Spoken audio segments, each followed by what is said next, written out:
7 जनवरी 2021 को शहीद स्मारक मुंशीगंज रायबरेली में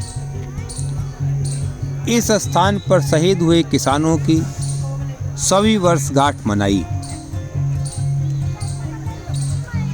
आज़ादी के आंदोलन में किसानों पर हुए गोलीकांड की घटना अवध क्रांति की महत्वपूर्ण घटना थी। आइए समझते हैं कि स्वतंत्रता आंदोलन में किसानों की संघर्ष की कहानी और अवध किसान सभा का प्रभाव। उसके साथ ही अंग्रेजी शासनकाल में तालुकेदारों के शोषण की कथा। मुंशीगंज गोलीकांड के 101 साल पूरे हो चुके हैं। इस अवसर पर हमने सोचा कि अवध के किसानों और अवध की पवित्र धरती अयोध्या का आज़ादी के आंदोलन में जो योगदान रहा उसको सार्वजनिक किया जाना और लोगों तक पहुंचाना बहुत ज़रूरी है और प्रासंगिक है। तब जब अवध किसान क्रांति के 101 वर्ष पूरे हो रहे हैं और आज देश में किसान ने संघर्ष का फिर एक नया इतिहास लिखा है। आज़ादी के पहले किसानों की जो दुश्वारियां थीं, स्वतंत्रता के बाद भी अभी किसानों की दुश्वारियां हैं और किसान अपनी दुश्वारियों को दूर करने के लिए दिल्ली की सीमाओं पर 1 साल से अधिक संघर्ष करते रहे। 7 जनवरी 1920 को मुंशीगंज गोलीकांड आज़ादी के इतिहास में जलियांवाला बाग कांड से कम बीभत्स घटना नहीं थी। मुंशीगंज का गोलीकांड ये घटना क्यों हुई, ये बात हमने जानने की कोशिश की। हम अपनी जानकारी के आधार पर इस घटना से जुड़े रायबरेली की ऐतिहासिक घटनाओं का जिक्र करेंगे। 7 जनवरी 1921 को रायबरेली के मुंशीगंज में किसानों पर अंग्रेजी शासन ने गोली चलवाई थी। गांधी जी के प्रयास के बाद फिजी से लौटे गिरमिटिया मजदूर बाबा रामचंद्र ने अवध में किसान सभा का गठन किया। बाबा रामचंद्र ने अवध क्षेत्र के सभी जिलों में घूम घूम कर किसान सभा का गठन किया और 20 दिसंबर 1920 को बाबा रामचंद्र की अगुवाई में अयोध्या की पवित्र भूमि पर लाखों किसानों ने किसान सभा की। अयोध्या की किसान सभा में किसानों ने संकल्प लिया और प्रतिज्ञा की। 20 दिसंबर 1920 को अयोध्या में आए लाखों किसानों ने जो प्रतिज्ञा ली थी वे 14 प्रतिज्ञाएं अवध में किसानों को संगठित करने और तालुकेदारों के अत्याचारों के विरुद्ध लड़ने को बराबर प्रेरित करती रहीं। अवध किसान क्रांति में ये प्रतिज्ञाएं बहुत महत्वपूर्ण थीं, जिसकी प्रतिज्ञा नंबर 1 थी, हम किसान सच बोलब, दुख की बात सच सच कहब। दूसरी प्रतिज्ञा थी, केतनो दुख पड़े मार पीट कबहू ना करब, हम केहू के मार गारी ना देव, ना केहू के ऊपर हाथ छोड़ब। तीसरी प्रतिज्ञा थी, गांव गांव किसान सभा बनाऊब, सभा में जाब, कोहू के रोके सभा में जाब बंद ना करब। चौथी प्रतिज्ञा थी, आपस में झगड़ा ना करब, सुमति राखब, हर गांव में 2-4 गांव मिलाए के पंचायत बनाऊब और जौन को झगड़ा तकरार होई हम आपस में बैठ के किसान सभा में समझ लेब। 5वीं प्रतिज्ञा थी, अपने गांव में कौनो किसान का खाए पिए के दुख या कौनो दुख होई तो हम ओके मदद करब, सब किसान के दुख आपन दुख समझब। 6ठी प्रतिज्ञा थी, हथियावान, घोड़ियावान, मोटरवान, मुड़ावन, नचावन, लतियावन वगैरह गैर कानूनी टैक्स ना देव, बेगार पूरी मजदूरी के ना करब, बिना पूरी मजदूरी के बेगार ना करब, ऊपरी पैती भूसा और रस बाजार भाव से कम ना बेचब, रुपया लेब तबे सामान देब। 7वीं प्रतिज्ञा थी, खेत लगान समय पर जमा करब, लगान के रसीद जरूर लेब, अगर ना मिले तो डाक से लगान भेजब और जन जन मिल के ठाकुर के हियाँ जमा करब। 8वीं प्रतिज्ञा थी, खेत चाहे निकल जाए लेकिन नजराना न देव। 9वीं प्रतिज्ञा थी, बेदखली के कानून मनसूख करबे बदे हम सभा जरूर करब और जब तक मनसूख ना हो जाए हम दम ना लेब। 10वीं प्रतिज्ञा थी, बेदखल खेत के जौने किसान के रहा, वही का छाड़ के दूसर कौनो किसान केर खेत न लेब। अगर कौनो किसान ले तो ओका सभा से निकाल दीन जाई, ओकर छुआ पानी न पियब, ओकर सलाम बंदगी बंद कर देब, ओसे कौनो तरह के लगस्ता न राखब।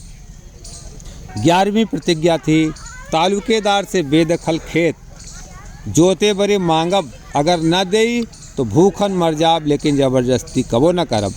हमारी सुध न ले हैं तो उन्हों से लगस्ता न रखब। 12वीं प्रतिज्ञा थी, अगर ठाकुर परती में हमार गोरू न चरे दई हैं, हम न चराऊब, हमार गोरू मर जाई हैं, मगर कानून के खिलाफ काम न करब। 13वीं प्रतिज्ञा थी, रोई बोब, घर घर में चरखा राखब, सूत कातब, आओ अपने तहसील में जुलाहा से कपड़ा बुना लेब। 14वीं प्रतिज्ञा थी, अपने लड़कन का पढ़ाऊब, कपड़ा बीने का सिखाऊब, भिनसार और सांझ अपने दुख मिटावे बरे ईश्वर से प्रार्थना करब। अयोध्या की इस किसान सभा के बाद रायबरेली के ऊंचाहार में किसान सभा का कार्यक्रम तय था। अयोध्या के किसान सभा में चंदनिया स्टेट के गांव पूरे खुशहाल के अमोल दुबे, जिन्हें अमोल शर्मा के नाम से जाना जाता है, रायबरेली से 500 लड़ियाँ लेकर सुल्तानपुर होते हुए अयोध्या पहुँचे थे। ऊंचाहार की किसान सभा के लिए पूरे अवध में किसान गांव-गांव किसान सभा कर रहे थे। फुर्सतगंज, डी, नसीराबाद, करहिया बाजार, सेहंगो, चारों तरफ किसानों ने साहूकारों और तालुकेदारों के अत्याचारों और लूट के खिलाफ आंदोलन छेड़ रखा था। 4 जनवरी 1921 का दिन था। डीह के नज़दीक कन्हैया का पुरवा में रामदीन की बिटिया की पौपूजी थी। रामदीन किसान सभा के मुखिया राम गुलाम पासी के साथ बजाजा खरीदने डीह बाजार पहुँचे। इन दिनों जाति पाति का और ऊंच नीच का भेदभाव गांव से लेकर बाजारों तक चलता था, लेकिन अवध किसान सभा ने इस भेदभाव को कम किया था। किसान सभा में तो ये भेदभाव बिल्कुल नहीं था। अब किसान इस भेदभाव के खिलाफ भी मुखर हो रहे थे। इसीलिए किसान अब बाजार हाट में समूह के साथ जाते थे और एक आवाज़ पर किसान एकजुट हो जाते थे। अयोध्या की प्रतिज्ञा किसानों को एकत्र करने और अत्याचार के विरुद्ध लड़ने में बहुत कारगर सिद्ध हो रही थी। रामदीन सुबह सुबह जल्दी डी बाज़ार में बजाजा खरीदने बद्री बनिया की दुकान पहुँचे और दुकान के अंदर घुस गए। बद्री बनिया का नीच जातियों का बोहनी के समय दुकान के भीतर जाना बहुत बुरा लगा। सुबह सुबह नीच जातियों के लोगों का दुकान के अंदर जाना बद्री बनिया के लिए अपसुकून ही था, लेकिन बद्री बनिया चुपाई मारे रहे। राम गुलाम ने ठसक से बद्री से कपड़ा दिखाने को कहा। बद्री ने कपड़ा दिखाया। उस समय सरकार ने कपड़ों के दाम तय कर रखे थे, लेकिन सरकारी रेट पर कपड़े केवल सक्षम लोग ही पाते थे। किसानों को बनियों द्वारा तय रेट पर ही कपड़ा लेना पड़ता था। बद्री ने कपड़े का भाव 6 आने गज बताया। तब राम गुलाम ने प्रतिवाद करते हुए कहा, मुलो सरकारी रेट तो 4 आना है। राम गुलाम ने मुलायमियत से बद्री से कहा कि कपड़ा सरकार द्वारा तय रेट पर ही बेचो, नहीं तो हियाँ किसान जुट जाई हैं और दुकान न चले दी हैं। इतना सुनते ही बद्री बनिया अपना गुस्सा न रोक सका। उसने नौकरों को आवाज़ दी, कौनो हो हियाँ, निकरो, इनका खेत के बाहर करो। चले हैं बजाजा खरीदे, घर में नहीं दाने, अम्मा चली भुनाने। बद्री की आड़ी तिरछी जुबान सुनकर राम गुलाम भी गरजे, हे बनिया, जरा संभार के जमान बात कर। बद्री बोला, संभारी का, कौनो का डराई से का तू का। चले आए पासी पसट्टा नेता बने हैं। राम गुलाम बद्री बनिया की कहा सुनी चल ही रही थी कि दुकान के बाहर किसानों और दुकानदारों की भीड़ इकट्ठा हो गई और बवाल बढ़ गया।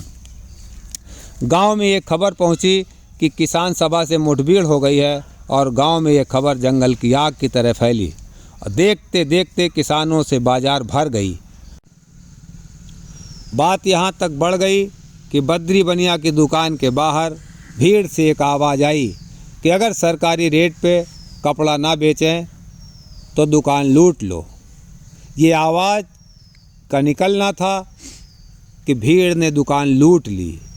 डीह की घटना का समाचार रायबरेली के कलेक्टर मिस्टर शेरिफ के पास पहुंचा।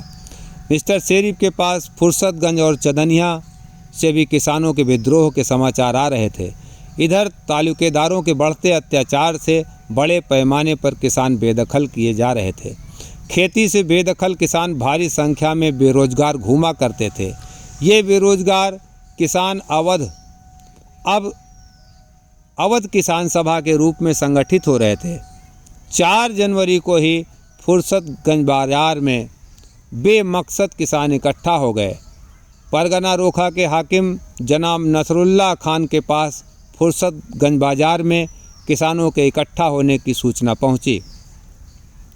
नसरुल्लाह शाह ने किसी खतरे के अंदेशों को भांपते हुए फुर्सतगंज बाजार बंद कराने के आदेश दिए। किसान इस समय किसी भी सरकारी आदेश को मानने के लिए तैयार नहीं थे। विद्रोह की ज्वाला उनके अंदर धधक रही थी। किसानों ने नारा लगाना चालू किया कि सरकारी रेट पर कपड़ा और अनाज मिलना चाहिए। परगना हाकिम को ये बात नागवार गुजरी। किसान उसके सामने ऐसा विद्रोह कर रहे। नसरुल्लाह खान ने किसानों पर गोली चलाई और तब तक गोली चलती रही जब तक एक भी किसान या तो ज़मीन पर गिर नहीं गया या आँख से ओझल नहीं हो गया। सरकारी रिपोर्ट में 6 लोग मारे गए और 20 लोग घायल हुए। सरकार की तरफ से बलवा करने और डकैती में किसानों के विरुद्ध मुकदमा चलाया गया। सरकारी रिपोर्ट में 4 मुराई, 3 कोरी, 2 चमार, 8 पासी, 1 ब्राह्मण, गड़रिया, अहिर, गोड़िया, भुजवा, ठाकुर सहित 7 जातियां शामिल थी। सरकारी रिपोर्ट ने यह जाहिर कर दिया कि अवध किसान सभा ने जातियों के बंधन को तोड़ दिया है और अब वह अपने अधिकार के लिए एकजुट होकर तालुकेदार और उनके अत्याचारों के खिलाफ अपनी जान देकर भी लड़ने को तैयार हैं। रायबरेली में किसान क्रांति के ये 2 महत्वपूर्ण पहलू थे, डीह और फुर्सतगंज, जहां किसानों ने तालुकेदारों और सरकारों के खिलाफ विद्रोह किया। सरकारी रेट पर कपड़ा लेने और अनाज लेने के लिए उन्होंने आंदोलन किया और झगड़ा किया और शहादत दी।